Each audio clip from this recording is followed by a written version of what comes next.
살면서 이제 뜻하지 않게 추천서를 쓰는 경우가 있습니다. 추천서라는 게 뭐예요?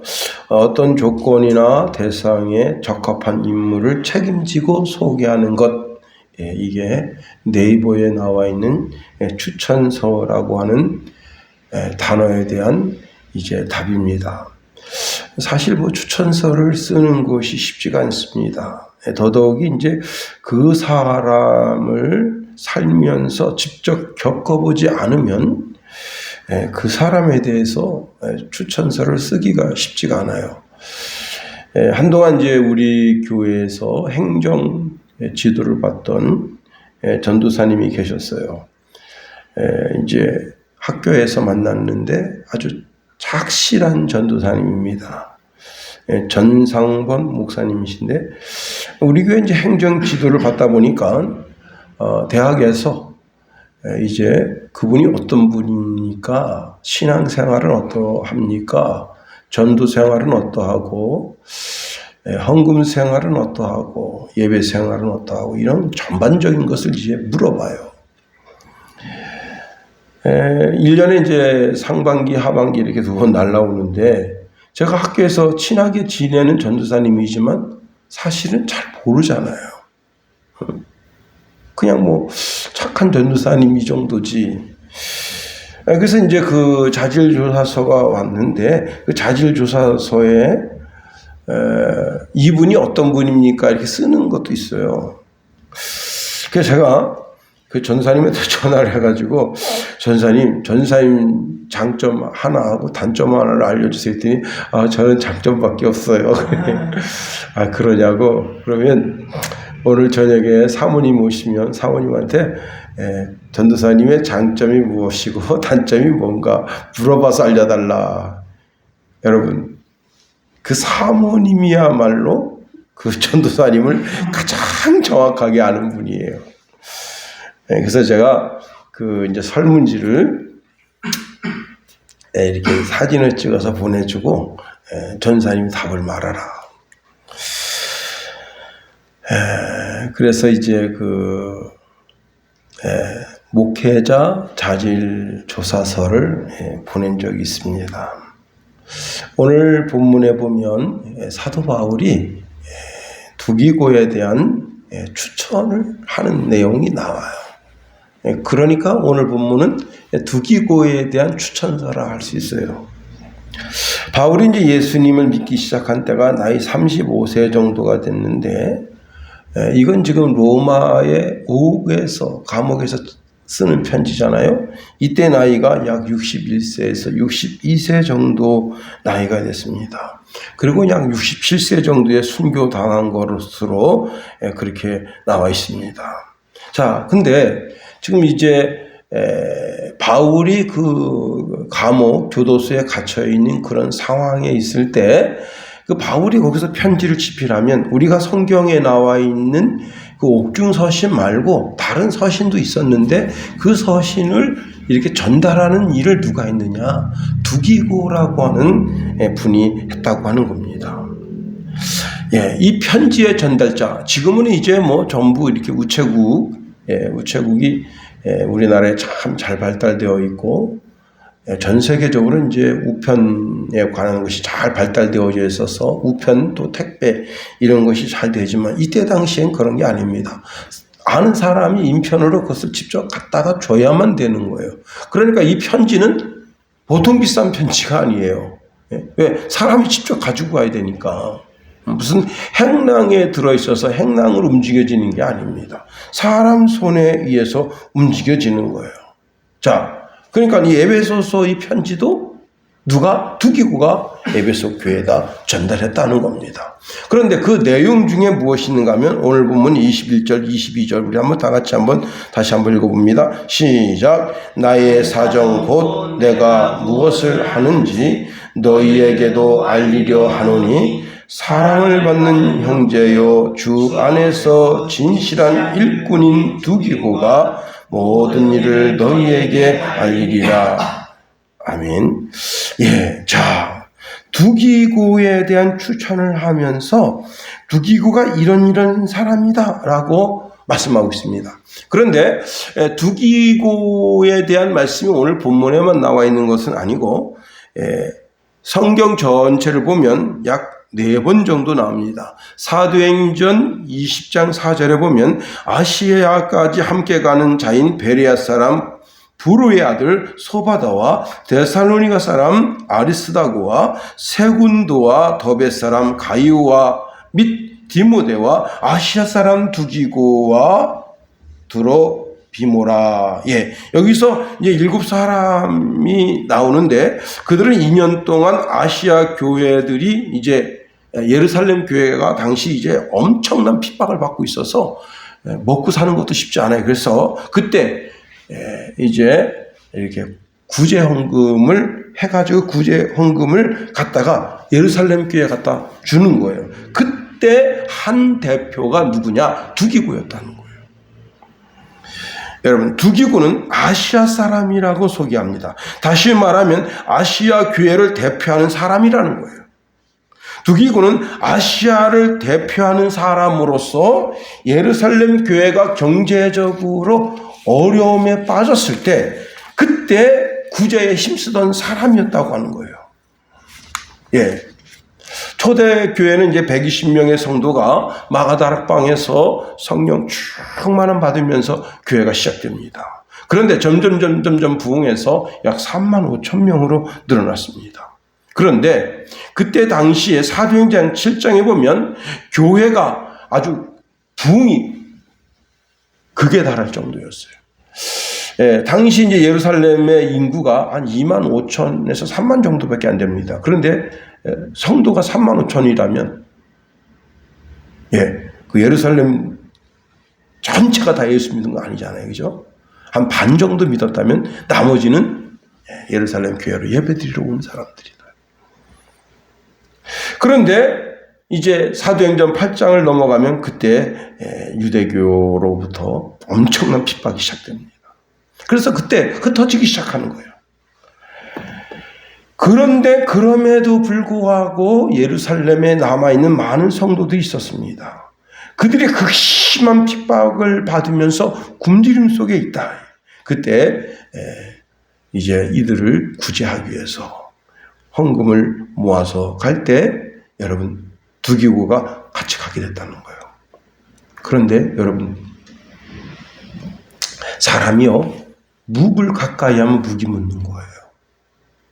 돈을 가까이 하면 나도 모르게 돈에 대한 씀씀이가 해퍼지는 거예요. 그러니까 돈을 맡았다고 하는 것은 보통 신실한 사람이 아니라는 거예요. 선배 목사님이 이제 갑자기 어머님이 돌아가셨어요. 어머님이 돌아가셨는데 자기 친구 목사 중에 이제 한 분이 문상하러 왔습니다. 그러니까 목사님 나 좀 도와줄 수 있겠어? 그러니까 뭘 도와줄까 하니까 목사님이 여기 그 장례식장에 들어가면 그 서기 보는 일을 하는 사람 있잖아요. 누가 오면 거기다가 이제 이름 쓰고 그다음에 돈 이렇게 부주하면 부주한 거 이렇게 받아가지고 쓰고 그 돈을 맞는 일을 이걸 해줄 수 있겠어? 근데 이 목사님이 저한테 하시는 말씀이 나는 그 목사님하고 별로 친하지도 않았대요. 신학교 다닐 때 그죠? 뭐 어쩌다가 같이 식탁에 앉아서 밥 먹는 정도였지 그렇게 친하지 않았는데 나한테 이 돈을 이 서기를 장례 끝나는 날까지 이 서기를 좀 맡아달라 하니까 이 친구가 나를 이렇게 믿고 있었나 하는 마음도 들고 그래서 자기가 아주 정확하게 그걸 보려고 굉장히 노력했대요. 그런데 여러분 장례가 하루에 끝나는 게 아니잖아요. 그죠? 보통 3일 지금은 이제 코로나 때문에 4일 뭐 5일 하는 데도 있지만 3일 동안 자기가 그 장례식장에서부터 장지까지 가서 돈이 소용되는 대로 다 쓰고 쓰는 쪽쪽 기록하고 그래서 나중에 다 내놨더니 그 목사님이 너무 고맙다고. 그래서 물었대요. 아니 목사님 사실 나 목사님하고 별로 친하지도 않잖아. 근데 아니야 내가 신학교 때부터 가장 신실한 정확한 정말 예수님을 닮아가는 정말 그런 분이라고 나는 그때부터 믿고 있었어. 그래서 이분이 저한테 그러는 거예요. 야, 나 있잖아. 그렇게 인정받는 사람이야. 그러시는 거예요. 두기고가 그와 같았다 하는 겁니다. 그 다음에 골로새서 4장 7절에 보면 나오는데요. 골로새서 4장 7절에 두기고가 내 사정을 다 너희에게 알려주느니 그는 사랑받는 형제요 신실한 일꾼이요 주 안에서 함께 종이 된 자니라 말씀합니다. 자, 두기고가 사도행전 20장 4절에서 아시아를 대표하는 그러한 이제 인물로서 헌금을 가지고 예루살렘 교회에 올라갔을 때는 그때 그 직분이 오늘날로 말하면 전도사님 수준이에요. 전도사님 수준. 자, 여러분 전도사님들은 어떤 분이에요? 신학교 다니면서 이제 열심히 공부하고 그리고 목회자가 되어져 가는 과정 속에서 신학적 공부도 하고 또 여러 가지를 경험하는 그런 분들이잖아요. 그죠? 우리나라에는 이제 초창기에는 이런 분들을 조사라 했어요. 조사. 목사님이나 선교사님을 돕는 그런 직책을 가진 분입니다. 자, 그런데 두기고가 골로새서에 가게 된 것은 그가 이제 골로새서 서신을 전달함과 동시에 바울에 대한 근황, 정황을 골로새 교회에 전하기 위함이었다고 하는 겁니다. 그런데 본문에 골로새서 4장 7절에 보면 이렇게 말씀하고 있어요. 그는 사랑받는 형제요 신실한 일꾼이요 주 안에서 함께 종이 된 자니라. 사랑받는 형제다. 누구의 사랑을 받는 거예요? 하나님의 사랑을 받고 그 다음에 같은 동역자들의 사랑을 받는 아주 중요한 위치에 있는 인물이다. 그 다음에 신실한 일꾼이었다는 거예요. 신실한 일꾼. 신실하다. 자, 신실하다고 하는 것은 모든 사람들에게 있어서 그의 신실성이 인정받고 있다는 거예요. 아, 그 사람 참 괜찮은 사람이야. 그 다음에 주 안에서 함께 종이 된 자라는 거예요. 주 안에서 함께 종이 됐다고 하는 것은 같은 짐을 지고 있는 자라 이게. 사역자 모두는 그리스도 예수의 종들이죠. 더 나아가 모든 사역자들은 서로에게 종으로서 섬기는 동역자들이다. 자, 그런데 여러분 종이라고 하는 말을 쓸 때는 자기 자신을 아주 겸손하게 낮추고 상대방을 높이며 사랑할 때 그럴 때 이 종이라고 하는 단어를 사용하고 그럴 때 그 사역이 아름다운 것 아니겠어요? 그러니까 이 두기고는 보통 사람이 아닙니다. 자기 자신을 늘 낮추는 사람이에요. 자기 자신을 늘 낮추고 상대방을 높이고 그리고 상대방을 존경하고 사랑하는 그런 스타일의 사람이었다는 거예요. 그 다음에 디모데후서 4장 12절에 보면 두기고를 에베소에 보냈다 말씀하고 있습니다. 자, 두기고를 에베소에 보냈다고 하는 이 한 구절로만으로서는 이 내용을 잘 이해하기가 어려워요. 자, 이 두기고를 에베소 교회에 보냈다고 하는 말을 이해하기 위해서는 그 앞에 어떤 성경 구절이 쓰여졌는지를 이해해야 되는 겁니다. 바울이 이런 얘기를 하는 거예요. 자기가 나이가 많다는 거예요. 늙은 바울이에요. 늙은 바울. 이제는 이 세상을 떠날 때가 됐다는 거예요. 이제 지난 주일날 아버님이 그런 말씀하셔요. 내가 올해까지 살겠나? 아직도 정정하신데, 내가 올해까지 살겠나? 나 올해 안에 죽어. 내가. 아니, 죽고 사는 건 입에 말에 달렸냐? 하나님께 달렸지. 그랬더니, 그래도, 이렇게 몸이 약한데, 여러분, 그 약하신 분이 트랙터 몰고 막 가서 논설매 치고, 참, 약간 곁길로 갔습니다만은, 사도 바울은 이제 나이가 너무 들어. 사도 바울은 진짜 엄청나게 매를 맞아서 골병 들었잖아요, 몸이.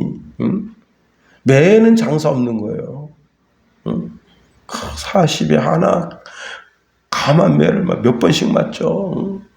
물의 위험, 불의 위험, 강도의 위험, 별의별 진짜 사도 바울이 당한 고난을 쭉 보면 이게 진짜, 이 사람 맵집이 대단한 사람이구나. 그걸 알 수 있어요. 맵집이 약한 사람은요, 그냥 30, 40대 맞고 집에 들어와서 시름시름 앓다 죽어요. 옛날 사람 다 몸이 그렇게 약했어요. 근데 바울은 참 대단한 사람입니다. 그리고 나이가 이제 거의 60 후반대 나이에 들어갑니다.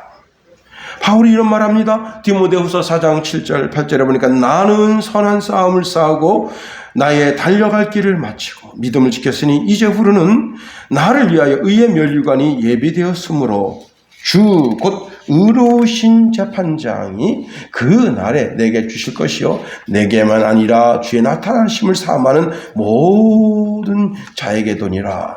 자, 이 고백을 한 후에 디모데에게 빨리 오라고 권면하면서 당시 자신의 삶에 있어서 배신자들이 있었다. 그리고 신실하게 자기를 지켜준 사람들이 있었는데 그 신실하게 자기를 지켜준 사람 중에 한 사람이 누구냐? 두기고다. 디모데후서 4장 10절 11절에 보면 이런 말씀을 줍니다. 데마는 이 세상을 너무 사랑하여 나를 버리고 데살로니가로 갔습니다. 그레스게는 갈라디아로 갔고 디도도 달마디아로 가버렸습니다. 누가만 내 곁에 남아있는 유일한 사람입니다. 그대가 올 때 마가도 함께 데려왔으면 좋겠습니다. 지금 그의 도움이 필요합니다. 그리고는 12절에 두기고는 내가 예루살렘 교회에 보냈습니다. 라고 이렇게 말하고 있는 거예요. 자, 죽을 날이 가까웠어. 늙은 바울, 병든 바울, 지친 바울, 몸져 누워있는 바울. 모든 영광이 사라지고 그 얼굴에 병색이 완연하고 죽음의 날짜, 죽음의 시간이 이렇게 다가오는 그 사역자. 그 사역자를 끝까지 지켰던 몇몇 안 되는 전도자 중에 두기고가 있었다 하는 겁니다. 자, 그 다음에 디도서 3장 12절에 두기고에 대해서 말씀합니다. 디도서 3장 12절 내가 아데마나와 두기고를 내게 보내리니 그때에 내가 급히 네가 멀리로 내려오라. 내가 거기서 겨울을 지내기로 작정하였노라. 자, 두기고는 바울의 여러 전도 여행에 이미 앞에서 살펴본 것처럼 여러 전도 여행에 그 바울을 쫓아다니면서 계속해서 그 사역을 감당했다는 거예요. 제가 우리 이제 이정호 목사님 쫓아서 중국에 그래도 거의 한 12년 쫓아다녔잖아요. 계속 이제 코로나가 아니었으면 계속 또 들어갈 수 있었을 건데 코로나 때문에 이제 들어가지 못하게 되면서 지금 주춤하게 됐는데 늘 한쪽 마음으로는 이제 중국 교회를 위해서 기도하죠. 그리고 우리 교회가 좀 재정적으로 넉넉하면 다른 사역자도 보내서 지하교회를 돌볼 수 있도록 그렇게 하려고 하는 마음도 있는 것이 사실입니다. 두기고는 사도 바울 목사의 발이에요. 두기고는 사도 바울 목사님의 손이에요. 두기고는 사도 바울 목사님의 입이다.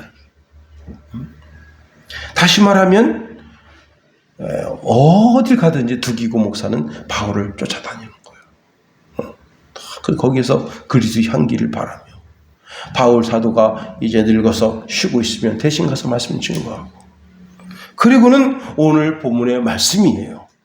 오늘 본문의 말씀 21절에 보니까 나의 사정 곧 내가 무엇을 하는지 너희에게도 알게 하려 하노니 사랑을 받는 형제여 주 안에서 진실한 일꾼인 두기고가 모든 일을 너희에게 알게 하리라.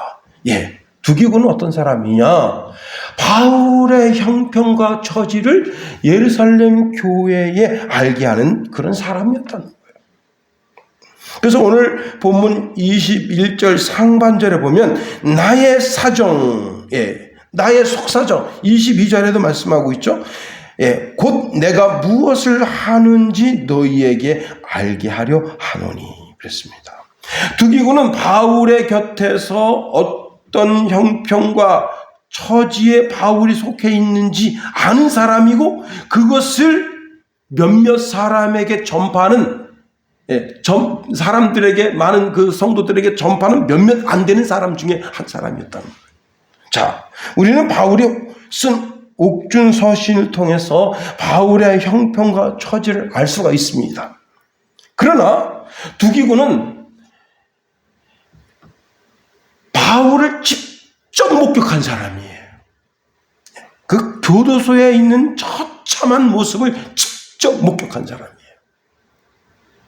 이때 당시는 교도소 밖에 있는 사람이 매 식기니마다 식사를 대주지 않으면 자동 금식이에요.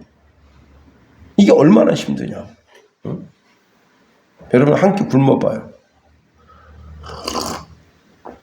아주 오래전에 이제 처제가 요만한 빵으로 된 그런 저금통을 들고 왔어요.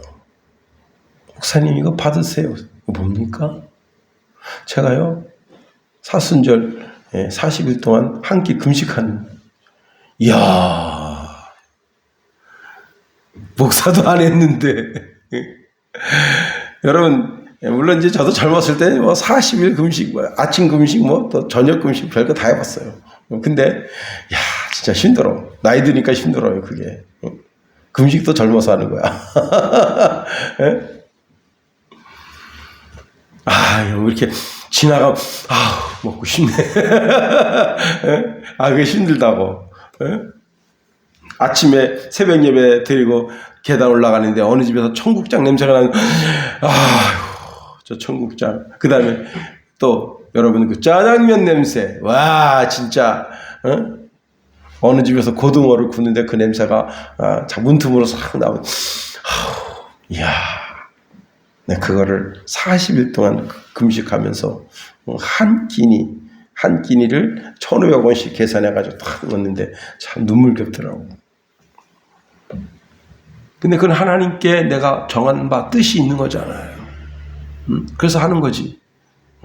직장에 가는데 모두 다 밥 먹는데 나 밥 안 먹어요. 나 금식 중이에요. 아유, 그 참 우스운 거라. 그래서 직장에 가면 할 수 없어. 그래서 아침 한 끼라도 금식하면서 그래서 그걸 제가 극동방송에 보내줬어요. 자, 사도 바울이 지금 감옥에 갇혀 있어요. 아침, 점심, 저녁으로 늘 들어가서 그 사도 바울을 만나는데 이게 만날 때 그냥 못 만나요. 그럼 어떻게 해야 돼? 그 간수한테 급행료를 줘야 되는 거야. 급행료. 그냥 못 만나는 거예요.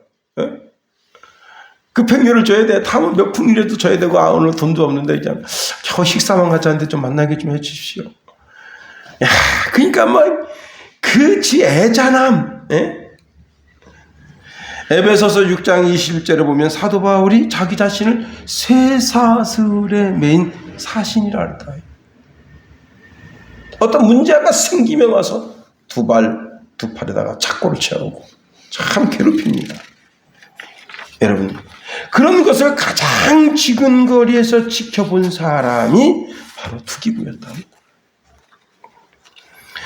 그래서 누구에게든지 가면 사도 바울의 형편과 처지에 대해서 아주 정렬하게, 우리는 서신서를 통해서 그 몇몇 안 되는 단어로다가 유추하는 거지만 두기고는 직접 보았기 때문에 가서 말하시는 거예요. 우리 사도 바울 목사님께서 기도해 주십시오. 사도 바울 목사님 지금 이렇게 그냥 감옥에 갇혀서 시저가 그냥 기분 좋으면 그 감옥 안에서 마음껏 돌아다니려 하지만 틀리면 그냥 손발 아무것도, 여러분 손발 다 묶어놓으면 가장 힘들 때가 어느 때예요? 똥 마려울 때. 미치는 거예요. 이거 어떻게 하는 거야? 옷에다 싸야 되는 거 아니에요.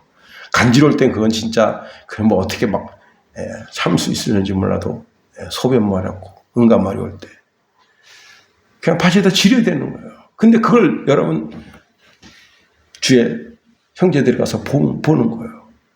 참 그거 감추지도 못하고 참 옷을 벗어서 내주세요. 미안하오. 그걸 다 지켜보는 거 아니에요. 여러분, 옥바라지도 힘든데 옥바라지보다 더 힘든 게 병수발입니다. 그런데 옥에 있으면서 거의 병수발 같은 걸 들어야 됩니다.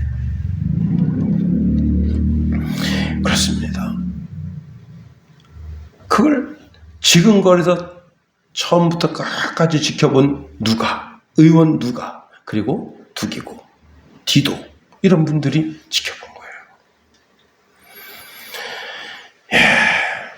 바울이 에베소에 보내는 편지를 통해서 편지를 읽으면 지금 사도 바울 목사님이 이런 형편과 처지에 있구나. 그런데 이 두기고 목사님 편지도 전해주면서 그 에베소 교회 성도들한테는 지금 사도 바울 목사님이 이런 형편과 처지에 있네요. 그걸 생생하게 들을 수 있는 거예요. 여러분들이 지금 제가 이 말씀을 이제 월요일날 준비했는데, 월요일날만 준비한 것이 아니라 지난주도 이제 계속 이 말씀을 묵상하고 또 묵상했던 거예요. 그리고 여러분에게 이렇게 생생하게 말씀을 증거하니까 두기구가 그런 분이구나. 이해가 쉬운 거 아니에요. 여러분 두기구라는 분 이름 들어보기나 했어요? 못 들어봤잖아요. 그죠? 그렇습니다. 에디오피아의 이제 간다게의 내시가 예루살렘에 예배하러 왔다가 고국으로 돌아가는데 이사야서 53장을 읽어요. 그때 성령께서 빌립 집사에게 저 마차로 가까이 가거라 하십니다. 빌립이 달려가서 이제 그 사람이 예언자 이사야의 글을 읽는데 이렇게 말합니다. 지금 읽고 있는 것을 이해하십니까? 하니까 그 사람이 마차를 천천히 가게 하면서 가르쳐주는 사람이 없는데 제가 어떻게 이해할 수 있겠나요? 그러면서 이 마차로 올라오세요. 그래서 이제 빌립 집사가 그 마차 위에 올라가게 됩니다. 그 성경 구절이 어떤 구절인가 하면 그는 도살장으로 가는 어린 양처럼 끌려갔다. 털을 깎는 사람 앞에서 그는 양처럼 잠잠했으며 입을 열지 않았다. 그는 모욕을 당하고 바른 재판을 받지 못하였으니 누가 감히 그의 후손에 대해 말할 수 있단 말인가. 이 땅 위에서 그의 삶은 끝났다. 제가 읽어드린 건 이제 쉬운 성경 말씀이에요. 자, 에디오피아 간다게의 내시가 묻습니다. 여기 지금 이 성경에서 말하고 이 사람은 누굽니까? 이게 예언자입니까? 아니면 나를 말하는 겁니까? 다른 사람을 말하는 건가요? 모르는 거예요. 자세히 풀이하여 해석해 주지 못하니까 모르는 거예요. 성경을 모르는 거예요. 이 세상에는 성경이 뭔지도 모르고 짓거려야 되는 사람이 얼마나 많은지 몰라요. 응? 그때 빌립 집사님이 성경을 쫙 일목요연하게 창세기서부터 쫙 해가지고 요한계시록까지 일목요연하게 구약의 그 사단의 꾀임으로 인해서 아담과 하와가 그렇게 선악과를 먹게 되면서 이제 여인의 후손을 통해서 그리스도가 오게 됐다가 쫙 그게 바로 그리스도가 이런 고난을 받는 것을 이야기한다. 쫙 이야기하면서 그 그리스도에 대해서 설명해 주니까 내시가 그 속에 믿음이 들어가. 무리는 데 가서 내가 여기서 세례 받으면 안 되겠냐. 여러분 성경을 읽고도 성경의 진리가 뭔지 몰라. 그 성경이 하나님의 마음이고 하나님의 편지인데 몰라요. 그런데 그것을 빌립 집사님이 쫙 설명하니까 마음에 시원하게 영적인 시원함이 온 거예요. 그런 거구나. 나도 세례받고 나도 하나님 백성 돼야지. 그래서 그 에디오피아의 간다게의 내시가 세례받고 하나님 백성 되는 거예요. 예수님께서 이제 십자가에서 죽으셨다가 3일 만에 부활한 후에 제자들이 다 12제자 중에 이제 가룟 유다는 죽고 11제자가 마가다락방에 있는데 믿음이 가장 형편없어요. 그러니까 70인 제자들을 오직했겠어요.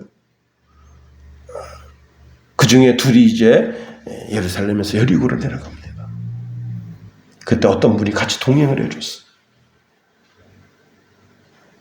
근데 그 동행한 그분이 성경을 구약에서부터 해서 쭉 풀이해서 해석해 주니까 이 두 명의 제자가 실망하고 예수님 돌아가시고 부활했다고 하는 이야기는 들었지만 우리가 부활한 주님 만난 것도 아니고 주님은 우리 같은 사람 만나주지도 않고 실망해서 가고 있다가 그 말씀이 자기 마음속에 들어오니까 마음속에 막 신앙이 꿈틀꿈틀 죽었던 신앙이 꿈틀꿈틀대면서 싹이 나고, 그리고는 이제 더 가시려고 하는데 강제로 모시고 가서 식사 대접이라도 하려고 다 가는데 그때 주님과 눈이 맞추면 부활하신 주님이구나.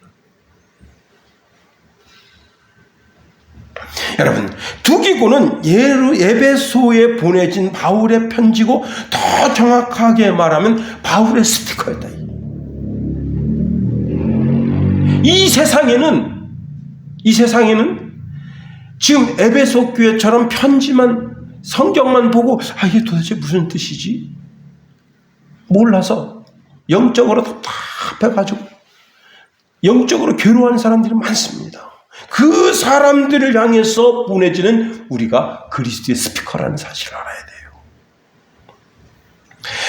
세상 사람들은 세상을 보고 실망하고 좌절하고 괴로워합니다. 그들에게 용기를 주고 위로할 수 있는 것은 오직 복음뿐이다. 이게.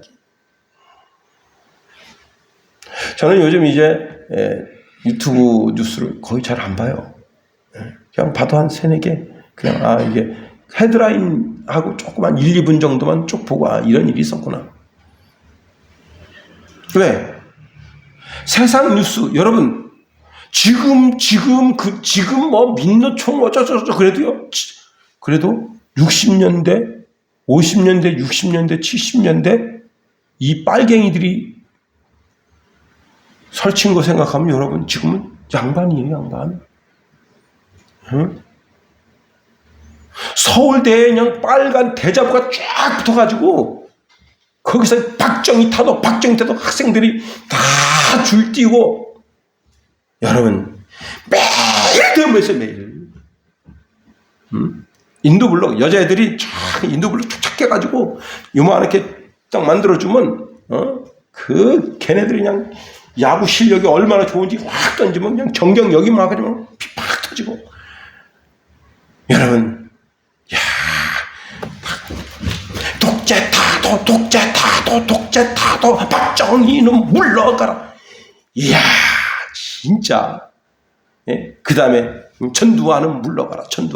노태우는 물러가라. 6.29 선언하면서 지금 뭐 힘들고 어렵다 웃긴 소리 하지 말아요. 역사의 상징입니다. 청와대가 습격당하고 그랬던 시절이 있는 거예요. 누가 지금 용산 거기를 습격을 합니까? 엄청 좋아진 거예요. 그런데 저는 그런 것도 순기능이라고 생각하는 거예요. 그래서 점점점 나라가 지금 이제 윤석열 정부가 들어서 그동안 이제 문재인 정부가 잘못한 것 이런 것들을 싹 고쳐나가고 또 다른 정부가 문재인 쪽 정부가 들어서 좀 또 망가뜨리면 또 우파가 또 들어서 또 다 고쳐주고 그래서 나라가 점점 좋아지는 거예요. 엄청 좋아지고 있어요, 지금. 여러분이, 나라를 생각하면 답답하죠? 그런데, 오늘 이렇게 설명을 드리는 것 같아요. 옛날에 그런 때도 있었구나.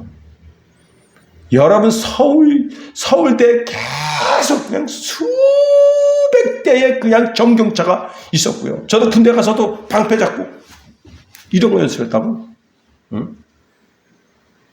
여차하면 올라간다, 여차. 어디로? 종로 바닥에 빨갱이 깨부시고. 근데 빨갱이가 누구예요? 사실은 우리 아들들, 우리 딸들이란 말이에요.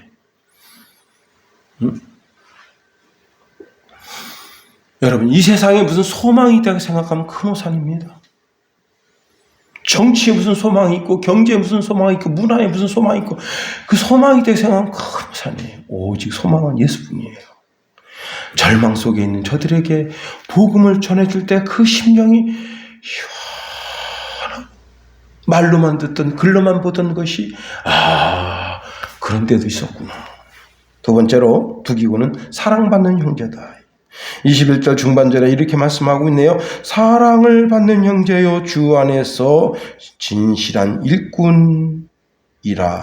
여러분 사랑받는 자는 어떤 자냐? 사랑하는 자예요. 따라서 합시다. 사랑받는 자는 사랑하는 자다. 사랑이라는 것은 일방통행이 없어요. 사랑은. 다시 말하면 누가 말하되 누기고는 끊임없이 모든 성도를 그리스도의 사랑으로 사랑하는 분이다. 이게. 그러니까 사랑하는 사람은 사랑받아요. 미워하는 사람은 미움받아요. 질투하는 사람은 질투받아요. 시기하는 사람은 시기받아요. 그런데 사랑하는 사람은 사랑받는 거예요.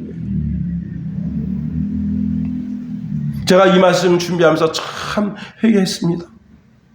제가 천성중앙교회를 섬길 때 그때 철딱선이 없는 그 고등학교 2학년짜리가 늘 내 옆에 앉아가지고 천도사님들 미주알 고참 우리 학교에서요 뭐 저쪽 저는 그런 게 듣기 싫어요.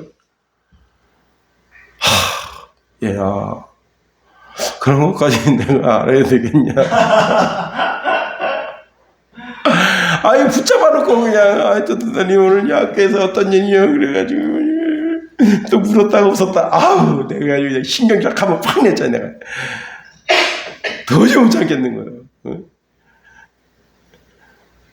신경질 팍 냈더니 거기서 전도사님 내 마음도 몰라 재밌어 하고 진짜 내가 주여 용서해 주세요. 그때 이름도 안 잊어버려. 김창숙이야.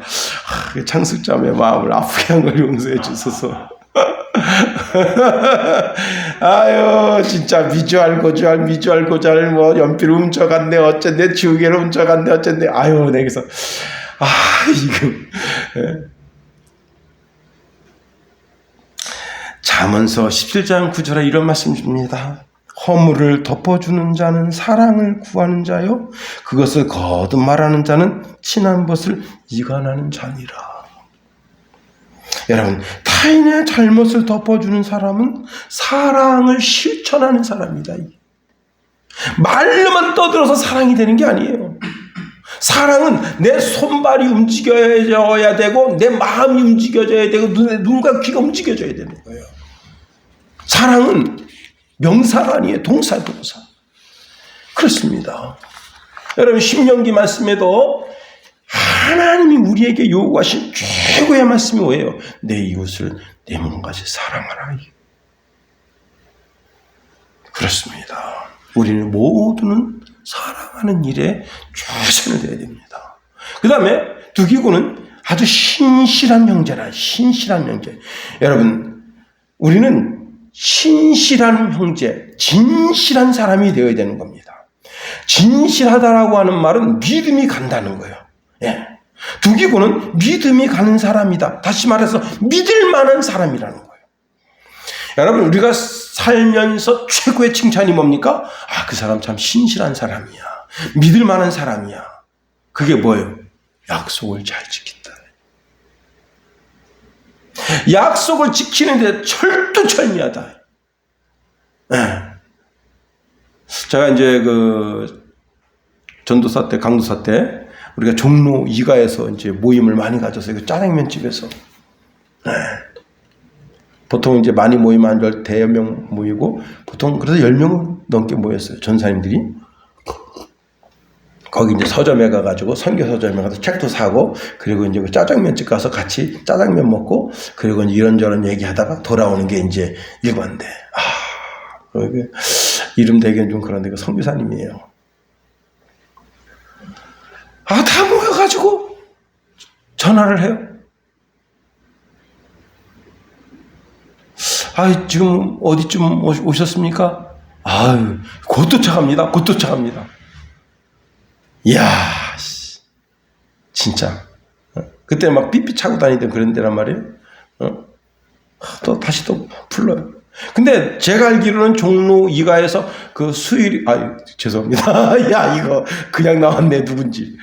하여튼 거기까지는 전철로 25분밖에 안 걸려요. 그런데 안 와. 2시간 지나도 안 와. 이제 전사님들이, 이제 갑시다. 근데 또 한 분이 그래. 그래도 다시 한번 호출해 보세요. 딱 하면, 어디쯤 왔습니까? 여기서 내렸습니다. 이야, 그래서 우리가 그때부터 그 친구는, 다음부터는, 그분은 그냥, 와도 그만, 안 와도 그만. 그냥 그렇게 합시다. 그래서 한 번은요, 진짜, 그분 빼놓고 그냥 짜장면 먹고 좀 얘기하다 그냥 집에 갔어요. 그랬더니, 한 시간 있다 전화 왔어. 다 어디 갔냐고. 나 집에 왔다고, 의정부에. 네. 그렇습니다. 약속에 철두철미해야 돼요. 일본 사람들은요, 진짜 약속에 철두철미해요. 그런 좋은 건 배워야 돼요. 정말 시간 약속에 철두철미해요. 우리 대한민국 사람들도 약속에 철두철미해야 되는 거예요. 여러분, 신실한 사람은 그 말에 변함이 없다. 100번 말해도 똑같은 말을 하는 거예요. 왜 그런가? 그 속에는 진실만 있기 때문에 그래요. 고린도후서 2장 17절에 보니까 우리는 수단 사람과 같이 하나님의 말씀을 혼잡하게 하지 아니하고 곧 순전함으로 하나님께 받은 것 같이 하나님 앞에서와 그리스도 안에서 말하노라 말씀합니다. 여러분, 신실한 사람은 인격에 있어서 거짓이 없는 사람이에요. 그 사람의 지정의 속에는 거짓이 없다. 아주 순수하다. 그렇습니다. 여러분, 예레미야 1장 13절에 보면 물이 끓는 솥이 있어요. 그 솥이 북쪽에서부터 넘쳐 흐르고 있습니다. 예레미야가 본 환상이에요. 마치 물이 끓어 넘쳐서 아주 끔찍한 재앙이 곧 닥쳐올 것처럼 보여집니다. 북쪽에 있는 모든 나라가 몰려와 사방에서 예루살렘을 친다는 것입니다. 일촉칠발의 위기에 그때 어떻게 되겠느냐? 예레미야 5장 1절에 보니까 너희가 그곳에서 바르게 일하고 진실하게 살려고 하는 사람을 하나라도 찾는다면 내가 이 도성을 용서하겠다. 하나님 말씀입니다. 진실한 사람 한 사람만 찾아도 예루살렘 성을 용서해 주마.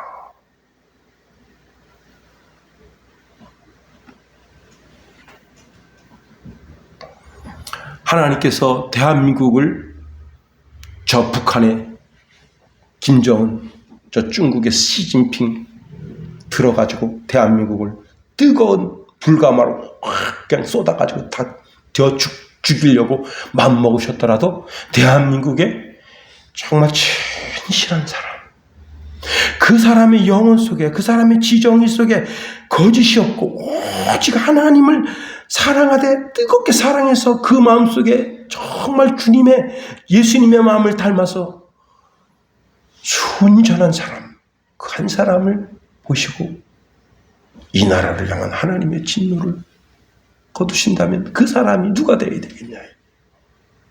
오늘의 두기꾼은 누구냐 이게? 바로 우리 순양교회 성도가 되어야 됩니다. 그렇습니다. 이 예루살렘이 왜 멸망의 길로 간 거예요? 우상을 따라갔기 때문에 그래요. 정의를 내팽개치고 정의를 짓밟았어요. 그래서 예루살렘의 멸망이 오는 거예요. 그 멸망을 피해서 어디로 갈 수 있겠어요?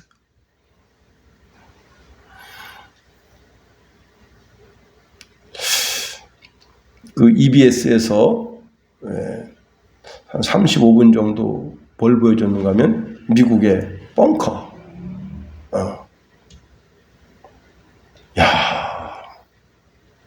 LA에서 2시간 반 정도 가야 벙커가 나와요. 그거 왜 만들었냐? 핵 터지면 그걸 도망가려고. 근데 그 사람 굉장히 어리석은 사람이더라고 보니까 2시간 반 정도 가면 다 죽은 거예요. 응? 근데 거기다가 여러분 10억 이상 투자해서 만들어놨어요. 차라리 내가 진실한 사람이 되지. 내가 여호와의 말씀에 합당한 사람이 되지. 그럼 하나님이 그 진노를 멈추실 텐데. 이제 말씀을 마칩니다. 여러분, 두기고는 정말 사도 바울에게 있어서 사도 바울의 형편과 처지를 너무나 정확하게 알고 많은 사람들에게 전파하는 사람이었어요. 그러니 그 이름에 성경에 여러 번 기록되어서 지었을 뿐만 아니라 오늘 우리에게도 이렇게 그의 이력서가 소개되는 거예요. 여러분, 우리는 예수님을 잘 이해해서 그 예수님을 세상에 잘 전파해서 사도 바울의 형편과 처지를 에베소 교회에 잘 알렸던 두기고처럼 우리는 예수님의 형편과 처지를 세상 사람들에게 잘 알려서 오늘의 두기고가 돼서 하나님 보시기에 가장 신실한 사람, 거룩한 사람, 사랑하는 사람, 바울의 형편과 처지를 알려준 것처럼 주님의 형편과 처지를 알렸어. 이 세상 모든 사람들이 여러분을 통해서 다 예수님의 형편과 처지를 알고 예수 믿고 하나님의 나라 가는 신령한 역사가 있어지게 되기를 예수님의 이름으로 축원해드립니다. 주기도문 하겠어요. 하늘에 계신 우리 아버지, 아버지의 이름을 거룩하게 하시며 아버지의 나라가 오게 하시며 아버지의 뜻이 하늘에서와 같이 땅에서도 이루어지게 하소서.